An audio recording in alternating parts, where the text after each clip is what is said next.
It's time for AggroChat, the official podcast of the Tales of the Aggronaut blog and stalwart gaming community, where we talk about stuff and things, and the stuff about the things, and sometimes gaming. I'm Belghast, and let's start the show. Hey folks, it's that time again. Time for another episode of AggroChat. This is episode 444. Tonight I'm joined by Ammo. 2 dies. Ashgar. Hello. Kodra.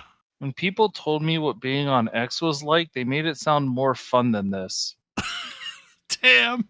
Hola. And Thalen. Hey there. So, Ash, you have been playing Wandersong. I have been playing Wandersong. Wandersong is a very weird game. For those unaware, Wandersong is the game made by the Chicory folks before they made Chicory. Right. Oh yeah, this is the one where you're like a You play as a bard. Bard, yeah. It looks You really really cute. want to be a hero. However, you don't have any heroic anything. You can just sing. You do a lot of saving the world by singing. This definitely covers some of the same ground Chicory does, although it is less overtly about depression. But it's really just like an enjoyable game, seeing what you can do just by just to go over how this game controls a bit. It's basically like a 2D platformer, except that your right stick, instead of doing whatever else, is your sing control. And you sing in one of the 8 notes of the major scale, depending on which direction you push the stick. This does not require you to be good at music in any way, in case you're wondering. That's handy. Does this mean there are YouTube videos of people who are good at music doing silly things? I haven't checked, but probably because you can adjust notes half step up or down by pressing certain buttons. And yeah, look, if you are good at music, you can probably do silly things. So how many This silly is beyond anything I've tried. No.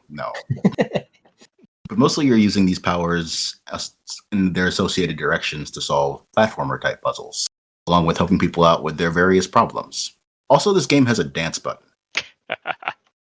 Just triangle on the controller is just dance. Nice. You can learn new dances as you go through the game. Do dances do anything? No, not at all. But sometimes you just want to dance. I love it. Sometimes you just want to dance. It's also looking at these screenshots got a very made with color forms aesthetic. Yes, it does. This game looked really cool. That said, as you go through this game and start doing things, it gets real weird. I did not expect the directions this game was going to go, and I'm just sort of enjoying the ride. I love that sort of thing. I think I am most of the way through it at this point, but I am not all the way through it. So we'll see how it ends up. But yeah, definitely a very enjoyable experience. I'll have to check it out, as I absolutely adored Chicory. But I'm also backed into Beastie Ball, so I've got another game by this developer coming. Yeah, but that's not till next year. It's true. Although it probably will actually be next year, Chicory being one of the only games I've ever backed on Kickstarter to be delivered on time. That's impressive. Wasn't Chicory getting shown at cons for years though? Yeah, under the name Draw Dog. And then did they just not start their Kickstarter until it was close to finished? It still had a long way to go when they did the Kickstarter. But The show demo was like the start of the game. But they accurately guessed how much time it would take to do the rest of the game. Interesting. But it also wasn't their first game at that point. It's true, they'd made Wandersong before. Yeah, that would help a lot. Thalen, you've been playing Lost Words. Yes, so on the subject of puzzle platformers where you use the right stick to, solve puzzles, I've been playing a game called Lost Words. It came out a couple of years ago, and I've been meaning to play it ever since then. Basically, I know about it because it was written by Rihanna Pratchett, and I've followed her on social media. But it is a game where you alternate between interacting with the journal of a young girl who is writing about her life, and then also writing a story, and then a level within the story. And the story is unsurprisingly affected to some degree by what's going on in her life, and it's all very emotional because things are happening. It's quite affecting, and the way it all works is in the journal you are platforming on the words that are written in the journal, and occasionally moving words around to do things, or interacting with images that have been drawn and stuff to carry on from one page to the next. And then within the fantasy story, you are using words to interact with the environment, to like break things or repair them, or you learn new words as the game goes on, and some of them you keep for the entirety of the game, some of them you only keep for a little while. Like it's not a terribly difficult platformer. Like it's very much more about like the interaction with the world and the story. But it's a lot of fun and just very cute and very good story. And it's like kind of a meditation on dealing with grief. So as most such things are. What you're describing actually sounds incredibly familiar to me, based on a old like micro flash game called Today I Die, in which you are a character in a very depressing poem, and you're able to change out the words of the poem, and the words you change out in the poem like lead you to new words, and you constantly are trying to change out the poem until you change the poem into one that's hopeful. Okay. I remember seeing this like when it came out, and there are similarities, and there are places where you like something happens and you have an opportunity to like choose between a few different options to kind of affect the way the story goes. Like I don't know if it has any mechanical effects, but it affects like aesthetics, like what people live in this area, or things like that. That's cool. I would not be surprised at all if the designers were inspired by that. I went and looked to see if this developer had made anything else, but it doesn't look like they have. But yeah, it's neat. It's like $15 full price. I think it's well worth it. Like, it's not a long game. I've played about 4 hours, and I think I'm a little over halfway through. So. And Tam, you've been playing Far Cry 6. Oh man. Yeah, so I guess as our resident person who loads up AAA titles. Somebody's gotta. I mean, I've been playing under 16, so I'm not sure that entirely counts. So I guess I should preface this by saying I've played 2 Far Cry games. Far Cry, the original, and this one. So I haven't really... This is not a series I've kept up with because I haven't been all that interested. It changed a lot around 4. That's what I've heard. Where they sort of coalesced into being a little bit less just cause and a little bit more, let's try to have a story. Yeah. But this one got me because A, I picked it up on sale, and B, like, hey, it's set on a fictional Caribbean island. Like, I don't have a lot of high hopes for that. I can count the number of good Latine characters in a video game that I've ever seen on less than one hand. Because Latin character, we get to be we get to be thugs, or cops, or criminals. Those are our options. More specifically, drug lords. Drug lords or prostitutes. Usually, yeah. Take your pick. Sometimes you'll have a complex character that's 2 of those things at once. Ooh. Just like a particularly violent cop, or a cop that also moonlights at a strip club. I don't know. It's a thing. Those aren't abstracts. Those are actual characters I've seen, by the way. So, like, hey, we're going to make a game that's heavily... that's set in a Caribbean country and not, like, actually just Mexico. I'm going to take a look at it because, I mean, who does that? And I went into this with pretty low expectations because all the things we're talking about, how it's Cuba but doesn't get Cuba right. And also, I read about how Far Cry 5 went, and after a really, really poignant looking setup, they did not really commit to anything. And I think that the ultimate message of Far Cry 5 is terrible. Yeah, Far Cry 5 was the one where the villain was like rural American cult. Religious cult extremist takes over a town. And the impression I got was they didn't go... Basically, they weren't willing to sufficiently commit to, this is actually really bad.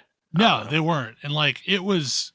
I played that game, and it was weird. It was a mix of like a big open world where all of a sudden you had pushed a bar that you weren't even paying attention to far enough, and then you were kidnapped into a cutscene, and you had a story moment, and then that suddenly resolved a chapter, and then you went back to like fiddling around and doing open world stuff. So it was like really jarring too, disconnected from the weird narrative problem. But so anyway, 6. So yeah, 6. There are more good Latin characters in this game, and I haven't even finished it, than I have seen in my life. Like just to start with. And I can understand you playing a bunch of Far Cry. Like the actual gameplay does sort of it's kind of a cycle of like go to place, shoot / blow up people in interesting and creative ways, rinse and repeat. And the environments are so they're so beautiful and remind me so much of my childhood that I'm 100% willing to overlook this. Especially because there's a lot of different ways to approach it, and the game really encourages you to experiment. That's good. Like really, really, really wants you to experiment more than I'm used to. It's like, I don't know, we're going to give you a lot of toys. Play with every toy. It's cool. Do it. It's going to be fun. But also, like, Ubisoft has a tendency to pick a real life location and make a game that is a pastiche of all of those places together. Mm-hmm. And most of the time, I'm not convinced that's a great idea, but it actually kind of works here. Like a lot of the criticism for Far Cry 6 is people obsessing over Cuba. And one of the things that really lands for me as a Puerto Rican, what really lands is almost invariably when people talk about the Caribbean, they're talking about Cuba and nothing else. Mm-hmm. And the game feels like it goes out of its way to represent, like there's absolutely Puerto Rico in here. There's absolutely Haiti. There's absolutely the Dominican Republic. There's even notes of much smaller islands. And notably, there aren't notes of like, because there's a number of islands in the Caribbean that are basically just like offshoots of France or the UK or whatever. And they have a very different sort of vibe.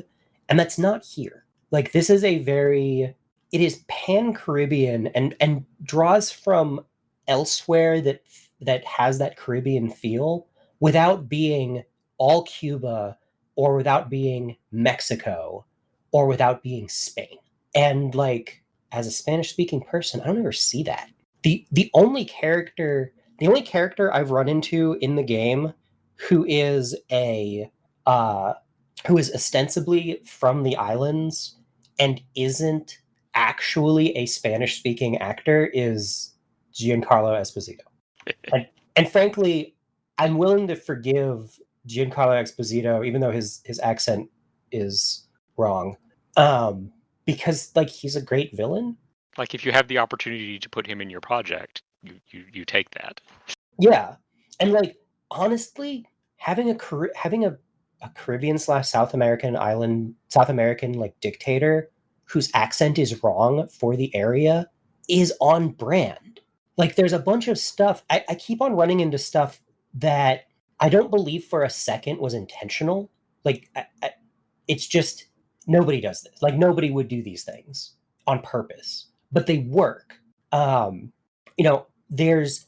a fantastic thing where you're driving around a lot because you drive around on the island. You're in a variety of cars, etc.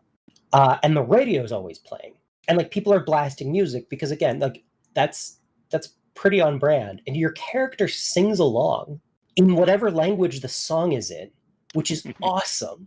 And just like the idea that you would have a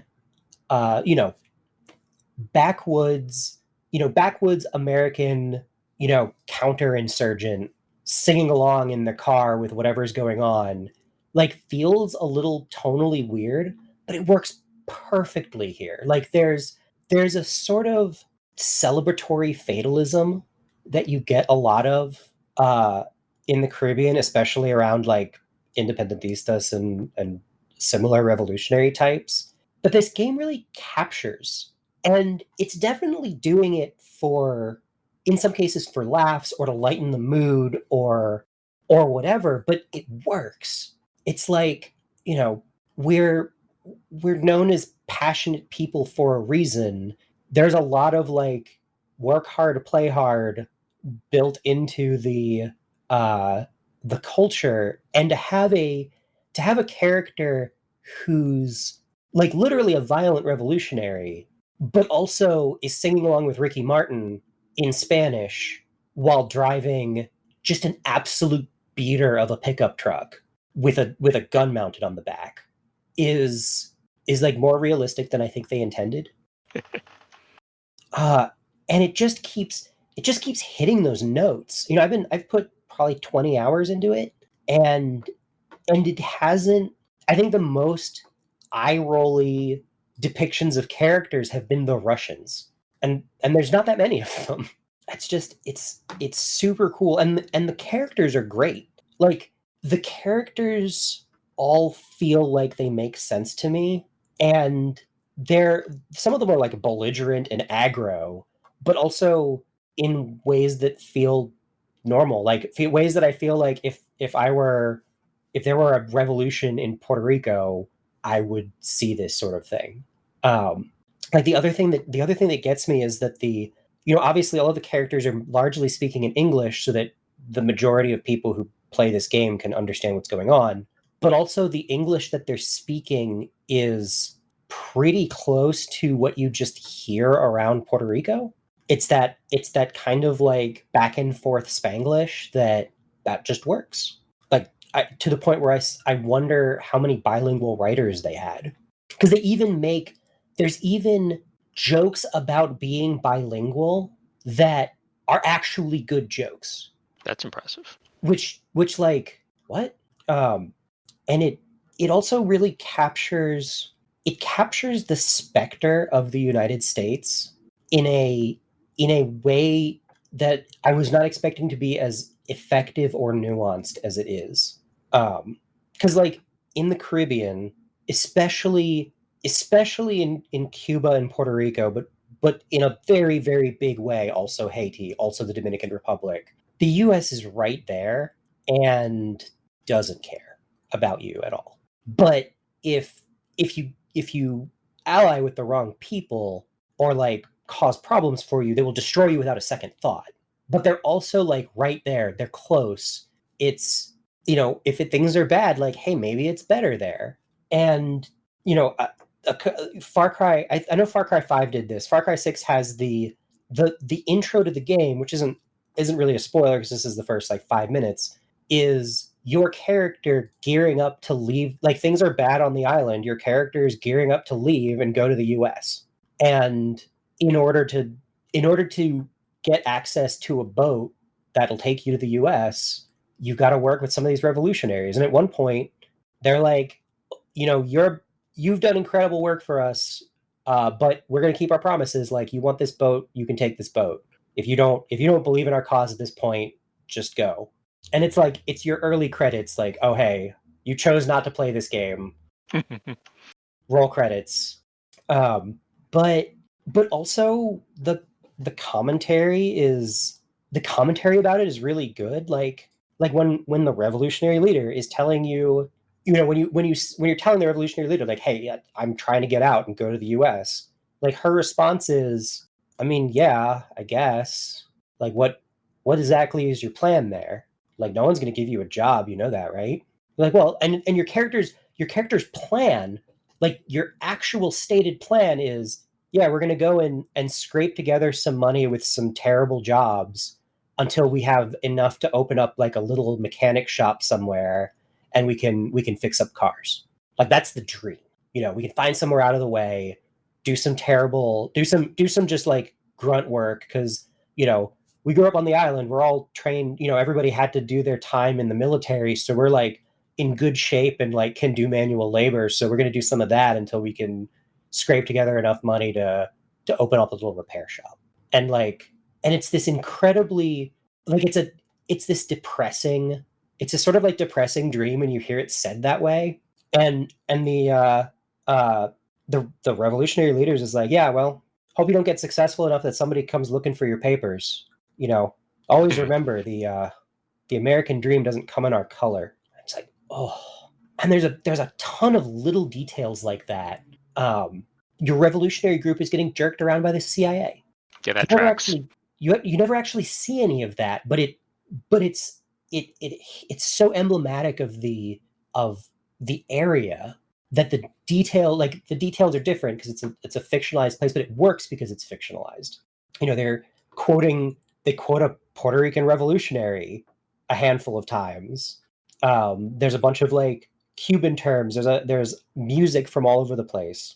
And I think like my most standout criticism of the storytelling has been that the trans character in the game, who's awesome, there is not enough nuance in the trans experience in the Caribbean writ large captured by the game. And that feels like a real specific, like tiny detaily criticism that requires that there be like actual nuance elsewhere and a well-written, really compelling trans character and any commentary to that effect at all. And like it's one of the best written trans characters I've seen in a video game. He's great. And like his arc is satisfying in a way that I honestly didn't expect them to go, given where it starts. Like I can gush over this game for a ton of time, and like at the same time, this is also a game where you could have a gun that plays the Macarena while you shoot CDs at people. Yeah, I saw that. And like it actually works. Like it's silly, but doing the anime thing of putting the serious and the silly directly next to each other. I mean, if it's done right, it can work remarkably well. It works surprisingly well because the connective tissue there is, hey, you're a bunch of revolutionaries. You don't have access to like fancy military tech. Are you kidding me? Half of the stuff that you're using is improvised and built at home. So you're going with whatever is effective. And it happens to be that you can put a bunch of these nonsense things together and have a CD shooting gun. But yeah, that's ridiculous, but also there's connective tissue that makes it actually seem okay. Because the first time you put like a silencer on your pistol, it's like duct tape in a glass bottle. And sounds really fun. It's really cool. Like, and I realize that in so much of this, I'm just incredibly high on like actually feeling represented in a game for once ever. And like, I'm not going to go on a tirade about Mass Effect, but like, Mass Effect failed at this. It sure did. In multiple respects. Yeah, like Mass Effect dropped the ball on this, and yet I think that the only other game that I've looked at a Latina character and been like, yeah, this works is Miles Morales. Because he's been written for years. Yeah. And is an established character. But they managed to catch both. I think that the key to like one of the things it's got me thinking about is like writing characters in a representative way. And one of the things that Far Cry 6 does is it captures both the good and the bad, because there's both. Like you kind of work with more than a few kind of hot-headed fatalists, and they're not super professional, but that's what you got, and that's I mean, and certainly like in the previous Far Cry games, I don't know about this one. Like, it's always been the case that like you're in a really shitty situation and you don't have a lot of people around to ally yourself with, so you end up allying yourself with some honestly not great people. Yeah, well, and there's a real like there's an awareness. There's a bunch of people that you do ally yourself with who aren't necessarily great people, and there's an awareness either from them or from other people that they're not great. Like the game doesn't pretend that they're okay. One of the first comments your revolutionary leader character makes is like, because you're talking about like, oh, what are you going to do after this? And she's like, yeah, you know that when we depose the dictator and some leader takes power, they're going to get assassinated. That's what's happened every time. That's how this works. I know where my road ends. And it's like, oh, wow. Okay. But it sure isn't putting rose-tinted glasses on that. And yet I drive around the island and I see all of the places, and this could be a beautiful place to live. And like, and again, a lot of this is me spending a lot of my childhood in places like this that look like this and being like, yeah, it is beautiful, but like I want to fight for it because I could see how this could become a great place. Have you seen, speaking of Miles Morales, have you seen the still from the new movie where his mother snaps at him in Puerto Rican? No. Her snap, the sound effect visual for her snap is literally the Puerto Rican flag. Nice. That's hilarious. Yeah, I was very pleasantly surprised to see straight up like Puerto Rican references and Haiti reference. There's a Haitian guy who like it's sort of a side throwaway line, but boy, he's got stuff to say about the US, which is appropriate. Like because you're like, hey, maybe we can actually get the CIA to help us, and he's like, that's not what they do. Like, no. Maybe they will give you guns, but you don't want those guns. We've got good enough guns now. You don't want to pay the price for those. I think that it works a little bit better than Far Cry 5 because the stuff that it has to say is not complicated. Like, dictators are bad. Fascist dictators are bad. Like, it's an uncontroversial comment to make, or should be. Should be. And like, certainly fascist dictators on a fictional Caribbean island, like it's a safer place to make those kinds of comments. Yeah. When the fascist dictator does not have light-colored skin, then it's a fairly safe statement to make. Right. And is not in Montana. Yeah. And so I feel like they cut loose a little bit more. And I don't know, I've been really enjoying it. I like they choose some interesting characters to represent particular areas, and like the arc of these characters are a disorganized mess and you're going to help get them to be an organized group that helps you out in various capacities is interesting. They do enough like shots to the villain so that you understand what's going on there, that it works. And like, I'm interested to see how it plays out because there's some complexity there. I definitely misunderstood who the protagonist of this game was. I booted it all the way up to me booting this game up. I thought I knew who the protagonist of this game was, and it is not. Because I thought it was going to be the kid of the dictator, horrified at what he's doing, leading the revolution, and it is not that at all. Yeah, that was the impression I had gotten too. Yeah, you are not that you are not that kid. Is this to the? I guess so. As soon as you boot it up, you realize. Yeah, like I realized as the game was starting up, like I got partway through the intro like cutscene pan before seeing where the camera was going and being like, oh, I'm not this character at all, huh? Okay, who am I? I also think that it's funny that they have stolen swears from like 6 different Spanish dialects. It's very funny to me. They have not yet made a Spanish speakers from different places joke, but that would be a level beyond anything that I actually ever would expect to see. Also, Chorizo the dog is very funny. Can you pet the dog? You can pet many dogs. There are many dogs that you can pet, and things that aren't dogs that you can also pet, including your the very first companion that you get, who is not at all a dog. And honestly, whereas the like little wiener dog with a wheelchair is adorable, I have a very hard time taking it seriously as a combat companion. The fucking crocodile, on the other hand, Yeah, right.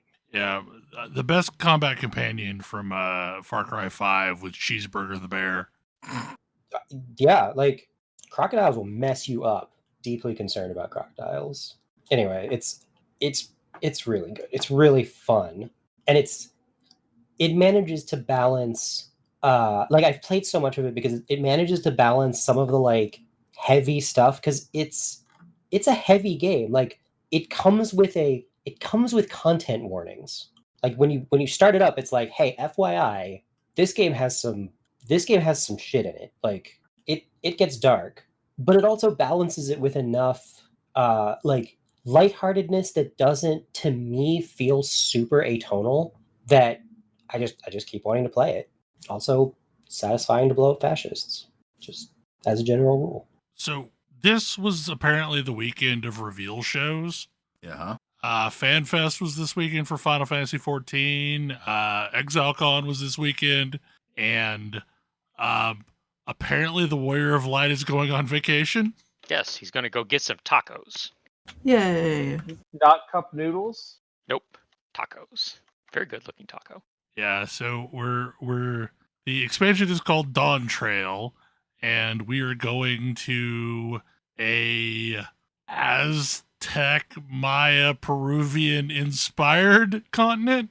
Yeah, we're headed for the New World, where the Mabulja live. Yeah, some of this is familiar if you've played the Blue Mage quests. They mentioned some of this stuff, but we've still never seen it before. Mm-hmm. But we do have a hint as to what the aesthetic might be from some of the Blue Mage stuff. And it sounds like the capital city is a take on the Cibola mythos. The what? The City of Gold? Yeah, the 7 cities. Oh, so wait, are we doing like Final Fantasy Latin America? Yes, basically. That's what it looks like. But it's, like, we'll see how well they do it. Ooh. Because it's full of lizard people. Yeah. Okay. Whew, okay. Like, it looks gorgeous. I mean, it's a gorgeous part of the world. I'm totally unbiased. The beast race of this expansion that are not the lizard people look very, very, very, very Peruvian. They look like they're out of FF10.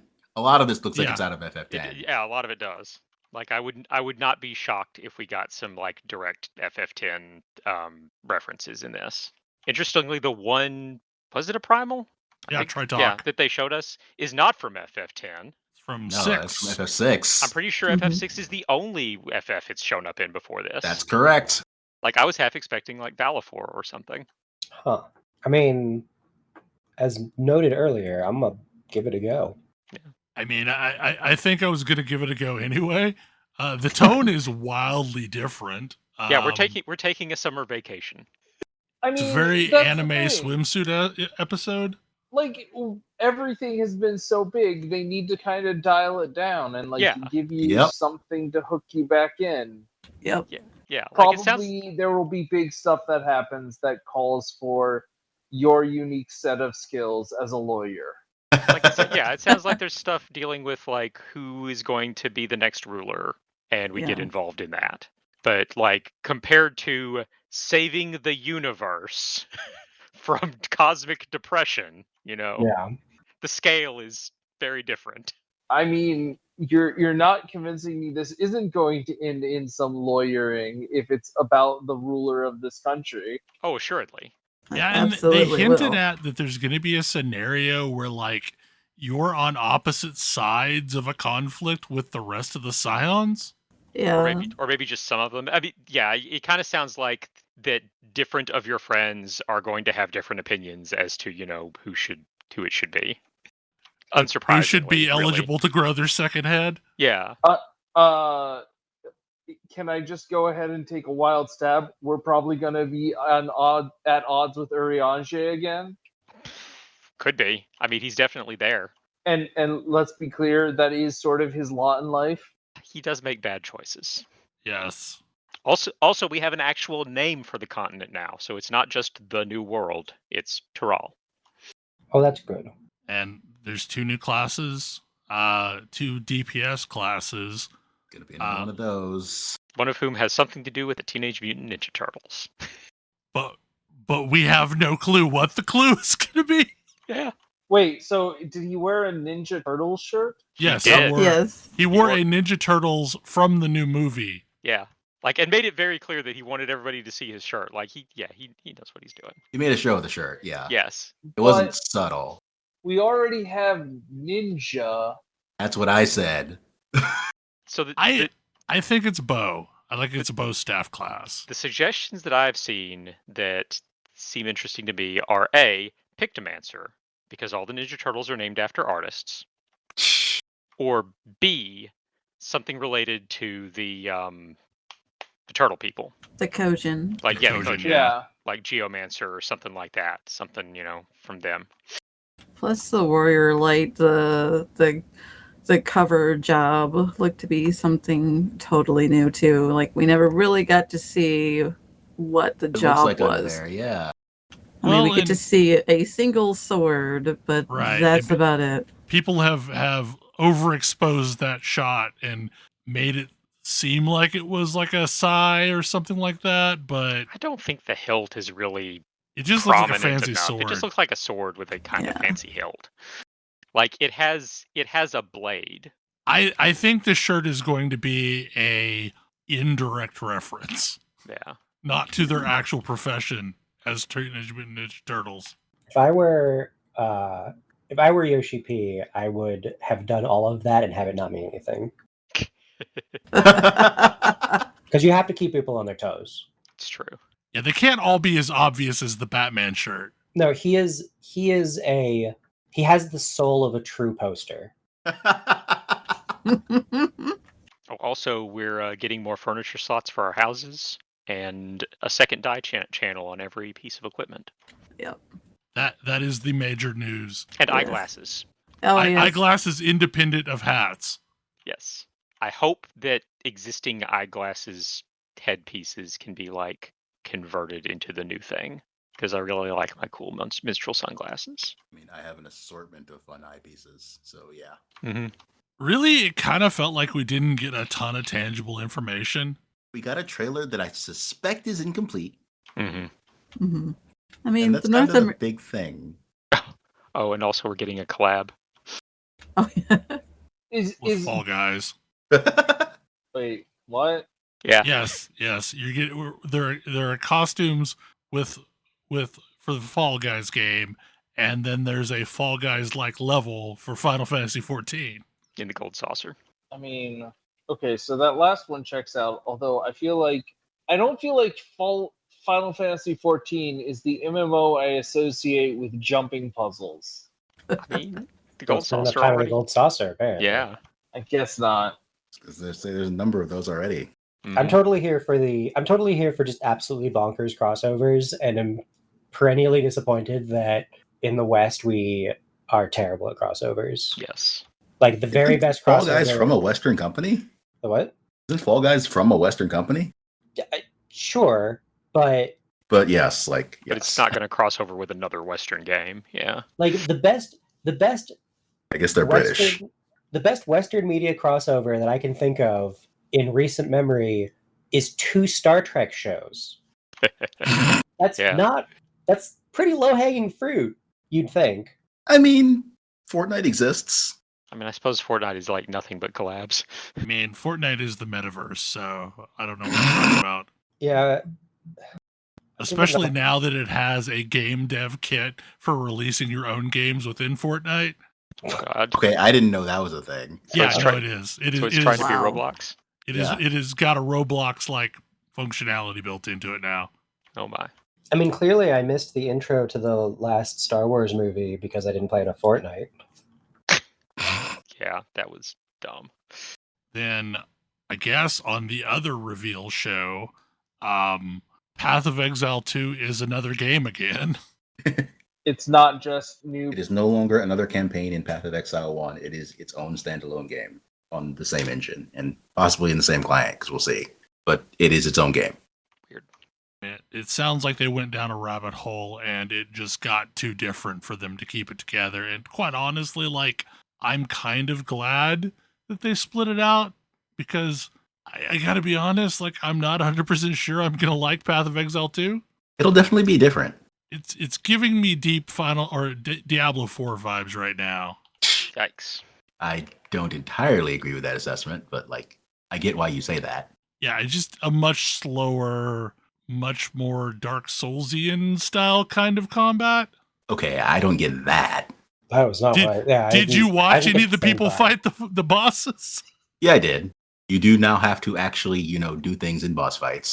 I think that's You have to do things in every single combat. Well, depends on how well you sequence your skills. Some people got gradually better as they played the demo. Yeah. I think it's okay. Like, I'm actually not sad about the idea of PoE 2 being a little bit more Deliberate, let's say. Yeah. Mhm. Like, I enjoy PoE 1, but a significant amount of my experience in that game is I fill the screen with nonsense until something that I could not possibly have seen kills me. Yes. I was about to say, if I die because I can identify I did something wrong in the moment that I can do differently in the next moment, I will feel a lot better about my decision to play PoE than what currently happens, which is I die because I made poor life choices at like 20 levels ago. Yeah, like there's definitely an experience, but I think that I might enjoy PoE 2 as something different from PoE. Yeah, it reminds me more of Last Epoch than PoE. Yeah. Yeah, I mean, including the bit where you have more than one skill that is your primary skill. Yeah. I mean, like the way that skill gems are gonna work and how you get your 6 links is probably kind of cool. Like, basically jeweler's orbs are getting split out into different versions of jeweler's orbs.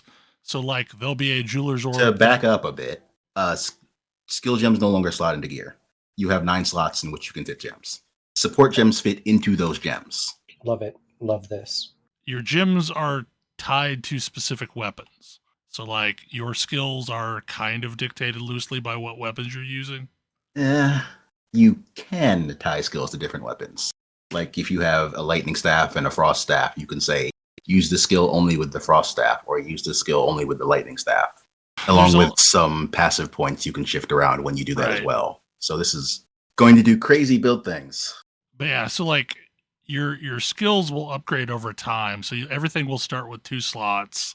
And then as you find jeweler's orbs, you'll be able to, like, a jeweler's orb will take it from 2 to 3, and a different one will take it from 3 to 4, and so on, until you eventually get 6. So it's not just re-rolling the thing over and over and over until you get lucky. It's finding the specific orbs. Yeah. So like a lot of the crafting is way more deterministic, but it also sounds like there's not going to be a crafting bench, that you're going to be diving through vendors' inventories a lot more to find missing pieces of gear. Am I then going to need to find specific types of orbs to change my weapons alignment to a certain thing? Gold. I was mostly saying this kind of sounds like the Titanite process in Dark Souls. Like what you're describing sounds super familiar to me. It's like less like, I mean, it's not really like that. Also, it's on your gems, not on your gear. Yeah, but you're talking about me having like probably a piece of. Well, okay, so this is a great question. So I guess that's the other thing. Like, I think of Titanite as a thing you have to get a lot of. This is find one gem to upgrade it to 3 slots. Find one gem to upgrade it to 4 slots. Find one gem to upgrade it to 5 slots. Okay, and then I guess. But you'll have to do that for every single skill you want to upgrade.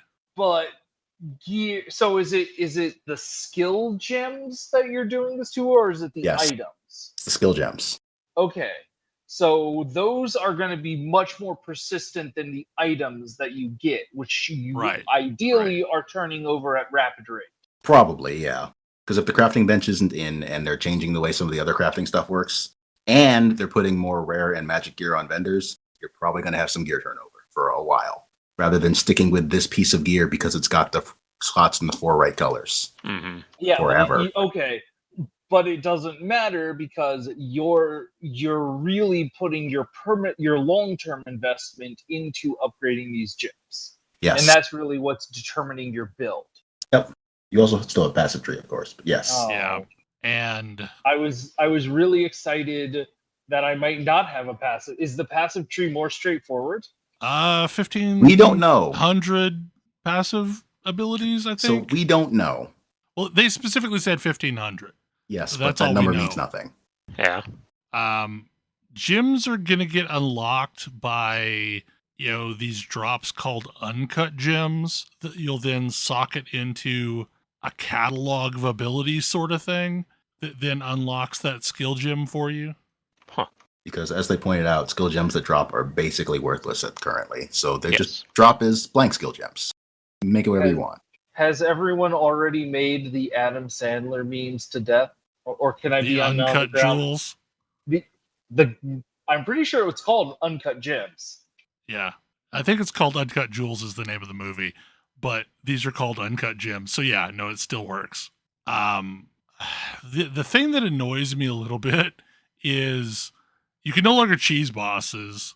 You basically have to do boss fights from start, and that's fine, but when you die, you go back to a checkpoint and everything between the checkpoint and where the boss was respawns. So there's going to be a lot of backtracking through fights. We'll see if that remains true, because they've got a demo build. Like, there's no guarantee that how the works in the demo is how it's going to work in the game proper. Right. It's still a year out. Like, that was the other piece of this that kind of shocked a bunch of people because they thought they were closer than they actually are. It is going into beta next June. So you were still a long ways out. I'm still not 100% sure how into this I am because, like, I don't like the concept of slowing things down. That was one of the problems I had with Diablo 4 was how slow everything was. But we'll see. Like, I mean, a thing that appears to not be slow is time to kill normal enemies. Like, that's still plenty fast. It's just that the demo characters don't have any, like, screen clearing ability, and they're trying to limit the ability in general for that sort of thing to exist. yeah. I really hope one of the things they do is somehow try and and I realize there's some of this going on, but like somehow just let you know if you're in danger. This is a challenge for these games because it's really hard for the game to know when you're in danger because if you have a fatal flaw in your build, like a slightly tougher version of a mob that exploits your weakness might be the danger. Yeah, I mean, I think it's really, I think that some things need to be slowed down. Like, slowing down everything, I don't think is necessarily the right choice because then it's boring. But slowing some things down so that it's a more visually parsable experience that you can actually, that like has reactions. Yes, like, they're giving everybody a dodge roll. They're reworking melee animation so they actually have, an amount of impact that is not what's in PoE 1. Yeah. And like I get that that's a different game, but also Which is why it's a different game. it's also that's why it's yeah, exactly. Like it's also a different game. I kind of just want to say, like, I mostly don't play these games, but you know what game I played a whole bunch of? I played a ton of Hades, and so did a lot of other people. And that game felt extremely visually parsable, even though it was still pretty cluttered and there was a lot going on the screen at once. So Yeah. I don't know what wizardry they did to make that game visually parsable, but like take some notes. Hades slows some things down, but not everything. And that's really important. I think it's going to be a wildly different game, and I'm looking forward to it. I will be curious to see if I like it in the end. However, along with the announcement that Path of Exile 2 was going to be a different game, that meant they still had plenty to say about Path of Exile 1.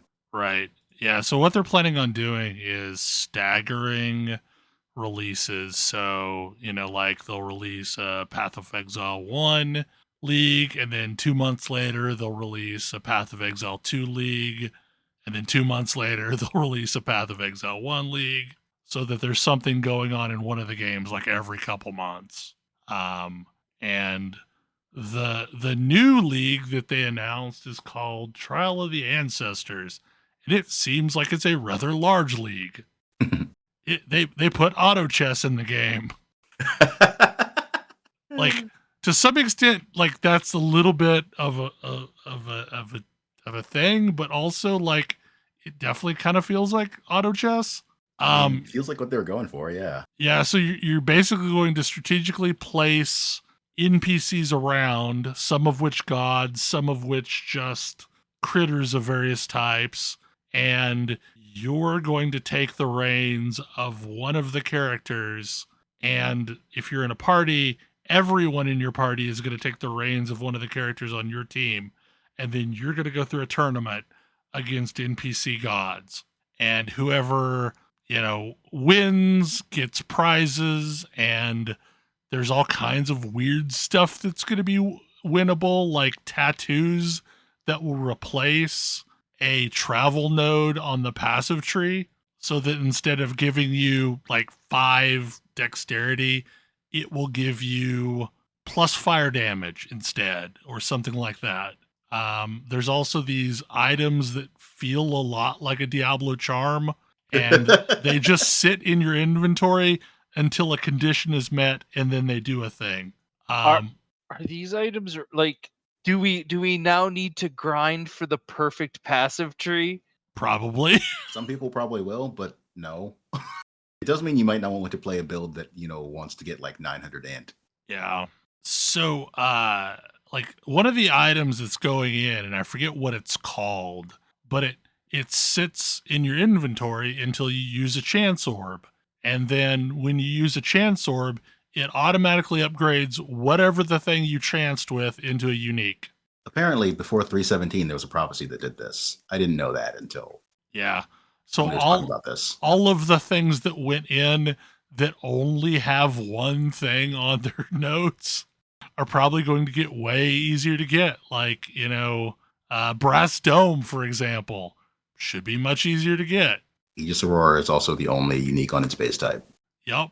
Yeah, and that's why it was so cheap this league, is because people were unlocking Crucible trees that upgraded it into a unique.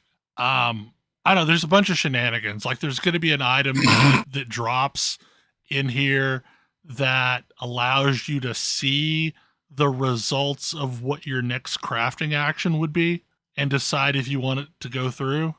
Yeah, that item is going to be rare. It's going to be almost mirror expensive, I think. Probably, yeah. They're bringing back Sanctum. It is now part of the core game, aka the roguelike that was in.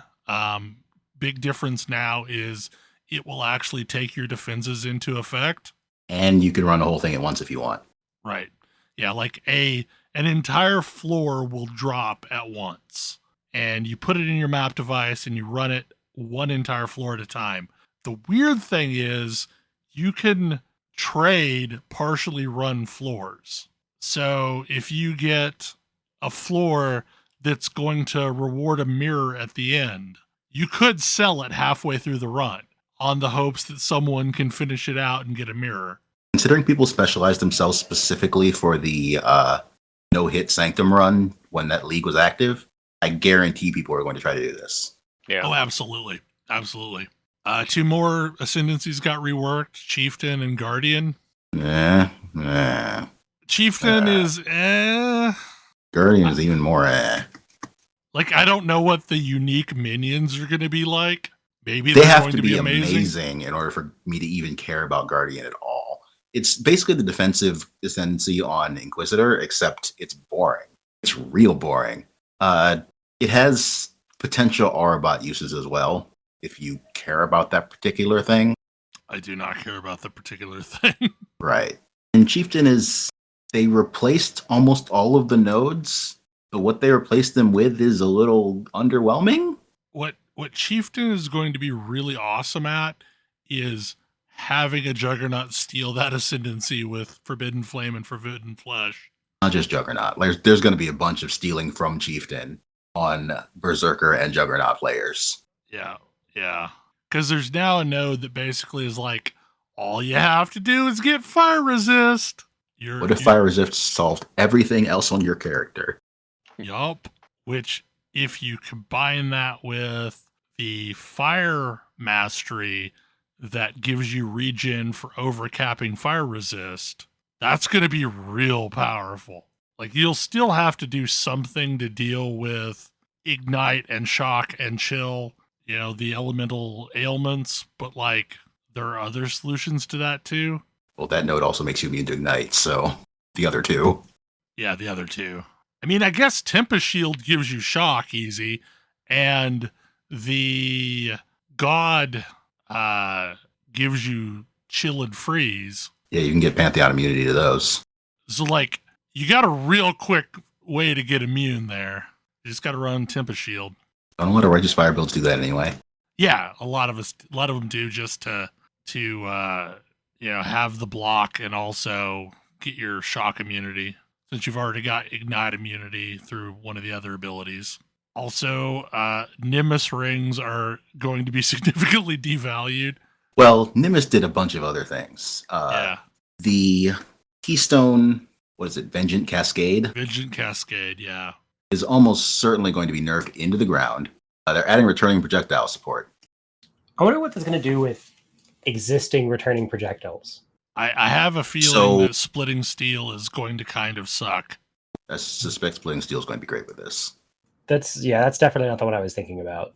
No, you were thinking Venom Gyre. Whirling Blades, or Venom, yeah, that one. The other side of that combo. Yeah. So projectiles can only exhibit certain behaviors at preference of others. Whirling Blades projectiles already return, so you probably would never want to equip this support, because it would just make your damage worse and not do anything. Sad. They're already returned. Yeah, but there's nonsense. I mean, there are enough times that I've put a gem into a thing and it does some completely nonsense thing that I wasn't expecting, that I'm not going to rule it out. Maybe they return from when they go behind me and go forward again. That would actually be useful. Like if they extended back past through me and went forward, there's Would be like the Ninja Gaiden Boomerang Shuriken. Yeah, there's some weird stuff going on with Venom Gyre where I'm often better at hitting things behind me than in front of me. Venom Gyre is a weird skill. I love it, but Venom Gyre is weird. Or super weird. Because it's the only skill I can think of where you have to catch projectiles. It's very, very fun and bad at things. If you actually want to play the game seriously, it's not very good. But it's very fun. It can be very good. You can go very far with Venom Gyre. You can. But Vengeance Cascade is something I would call, it encourages the opposite of build diversity. It meant if you had a projectile build that didn't work with this, then you were doing it wrong. And if you had a projectile build, and if you were playing something that could be better as a projectile build, then, well, what are you doing? So I, again, suspect it's going to be nerfed from the ground. They haven't said anything about it, but their demonstration of, hey, here's a support gem that does what it did, but with some damage penalty, and also means you're giving up, a support gem slot, definitely is some info. Not hard to read between those lines. I wonder how soon we'll end up with the patch notes. It's probably at least 2 weeks out. So the patch is 3 weeks out. So the patch notes are probably, around 2 weeks out. New supporter packs are in, including the one with hilarious bell tower portal device that I think is amazing. That bell tower is fantastic. It's a hard sell for, do I think it's cool enough to get, despite not really being into anything else going on in that pack. That's fair. It is at least on the first tier. I am into something else in that pack, but it's on the last tier, so I'm probably not going to get it. Yeah. But that bell tower does get... Yeah, if that bell tower's on the first tier, that's a much more... I wish the doggo... The good dog is on the last tier of that set. Yeah, I wish the doggo was on the first tier, because, I want to say the bear was on the first tier. The bear was on the first tier, yeah. That's, the best thing that they've ever done. I'm sorry. Tunnel Bear is amazing.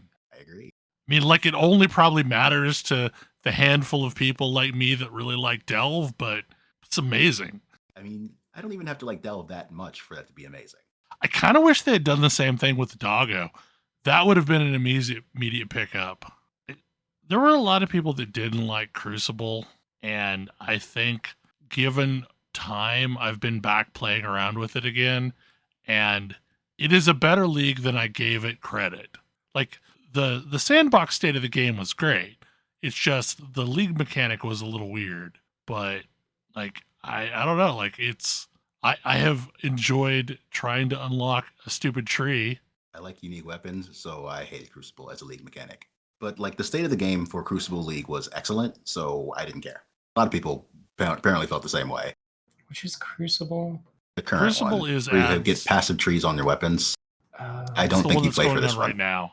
No, I haven't played for that one. Yeah, so they added a bunch of just nonsense. Like the one that everybody's been chasing is this node that makes it so that when a totem dies, it deals, I want to say 600% damage That's the or high level 600% version, of its health as damage. And if you get like a level 30 totem, which is a thing you can do, the 30 totems are like 16,000 health. So 600% times 16,000. You can do silly things. This build is not going to exist past Crucible. Probably for the best. I could see them adding a version of Crucible to standard, though. I can't. I think there is too much. I think that's too much power creep, basically. There's Because a bunch even of ignoring the perfect- totem explosion node, Like, there there's- were a bunch of really powerful things you could do with Crucible weapons. Yeah, like there were a bunch of like perfectly reasonable options, but like most of what people were looking for was, This blows out the curve. well, or basically this gives me an additional notable on the passive tree that I don't have to spec into. That's what I've been chasing. As I've been trying to get pain. What is it? Pain attunement. Yeah. What, playing a low life build? I am playing a low life build on my Scion. Doesn't Scion start like right next to pain attunement? If you take a specific path, you can. I didn't go out that path. My Scion is an Inquisitor Chieftain. I went armor brand with my Scion for whatever reason. Oh, that's another thing. They're introducing new classes for PoE2, and the Scion is not going to be in PoE2 because the Scion does not have a purpose. That's probably fair. Scion's weird. And it meant they could restructure the passive tree so that, there wasn't a big giant spot in the middle you couldn't go through. So it will probably be simpler to come up with builds in PoE2. I think interesting. I think that's a straight upgrade. With any luck, maybe they'll make respecking your build a non-heinous experience. Wouldn't bet on that one. I mean, I'm not betting on that one, but I mean, Diablo learned. The one that got boozed today during the Q&A is that apparently they're not planning on allowing people to re-roll maps. Well, they're moving Orbs of Scouring. Yep. So you'll basically just have to like play a map as it lays. Or close to it anyway. Because they changed what Chaos Orbs do as well. Chaos Orbs just remove an affix and remake one. And just completely rerolling the item. It's gonna be a wild time. Yeah, so it's basically an annul plus an exalt. I don't know. I will definitely be playing in the new league on the 18th. I'm looking forward to it. We'll see if I am. It depends on how far I am in Build Baldur's Gate 3. Yeah, that's what I'll be doing next week. Okay, Kodra, tell us your long Dave the Diver topic. I'm just so like I don't know how far everyone else is in this game, but I have just done the stealth section that came immediately after the rhythm game section, and this game is very, very good at introducing, like they literally call it, new content. And it feels akin to playing like a mobile game that's gone on for years, except in those games, all of the content is front loaded. Like, I open up the menu, I am bombarded with options, I don't know what to do. This game does a very good job as a new player. Like, my joke, the joke is Dave the Diver feels like somebody had a thesis on how long-running mobile games should onboard new players to their content, and it just sort of got out of hand and he made a whole game out of it. But it's really good at like illustrating, like, maybe don't overwhelm players with all of the content all at once. Like, if at all possible, introduce people to one system at a time, and those systems will stick. Like, I interact with all of the content. Yeah. I am managing my farm, I am managing my restaurant, I am managing spoilers. God. Yeah, I clearly have not gotten very far into the game, but I just kind of glanced at the achievements and I saw have to get your rice farm. It's like, oh, I'm gonna have a rice farm eventually. Okay, and I feel like there's already like dozen something different like mini games already that I'm doing every day in this game. What's really funny is you have a section on your phone called mini games, and it doesn't say there's anything available there yet. I was gonna say it starts out empty. I haven't got anything in it yet. But yeah, like there's so many different systems, and they're like, hey, now we're gonna do something new. Maybe you should try and do this. Let's give you some stuff. This guy who is constantly hooking you up with new gear has a new idea. Let's Oh, dear. introduce a new system. Yeah, like that was my initial impression, is that it felt very mobile game. Like it would be an amazing mobile game. Like, I'm glad it's not, so I don't have to buy premium currency. But yeah, maybe you should only introduce players to one currency at the beginning of the game, and then start to introduce them to the different currencies as they become relevant over time. And like, this is where like, hey, like for you could do this as part of like the progression system. Like players who have already progressed, sure, they have access to this stuff, but players who are new will get introduced it to them as they hit various markers on the progression curve. I don't know. Mobile games are just like, trying to go into those long-running mobile games is overwhelming, and like I think there are some ideas here. It's hilarious to me how much there is in that game. Like it just keeps on going. It does just keep on it going. It will not stop happening to you. I love how like completely exhausted Dave is by this point of all of the things happening to him. Yeah. Every time a new thing comes up, he's like, "Wait, I'm doing what now? When did I agree to this?" But it's been very fun. I played a lot of it while I was on vacation. Also, I love the anime. All of the chef's animations are great. I love the chef. They're very good. I've not seen a repeat yet. I don't know how many there are, but I have. I've seen quite a few, but I've played it a lot. There's only like 2 or 3 for each of them. But yes, this is a pixel art game with incredibly lush pixel art. It's very impressive. Any final thoughts about anything? I have experienced Buc-ee's, and it is wild. Is this your first Buc-ee's? They don't exist north of Tennessee, apparently. Like I'm pretty sure that they only just started expanding out of Texas within the past 5 years or so. Yep. We're getting one about half an hour away from us. I think within the next year. So brisket sandwiches. Yum yum yum. They are in Kentucky. That we did one last stop at the northernmost Buc-ee's. But how many toilets did they have? So many, and so many so many gas hookups, like 100 gas hookups. I want to say the one in New Braunfels has like 82 toilets. That seems excessive. Yes, you will go into Buc-ee's and say, this feels excessive. Everything about Buc-ee's feels excessive. I mean, it's from Texas.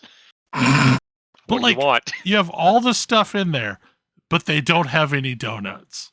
They have fudge. Why do you need donuts? Yeah, they have fudge and they have brisket. Cinnamon rolls. They have pretty okay cinnamon rolls. I'm gonna say that's the star of Buc-ee's. Yeah, the first Buc-ee's to open outside of Texas was in 2019. So yeah. I mean, the first one I ever went to was when I went to PAX South, so I can't say much. I mean, the first one I went to was in Florida, so, still haven't been to one actually in Texas. There's a ginormous one just outside of San Antonio. Anyway, hopefully you enjoyed the show, and we will see you again next week. Good night.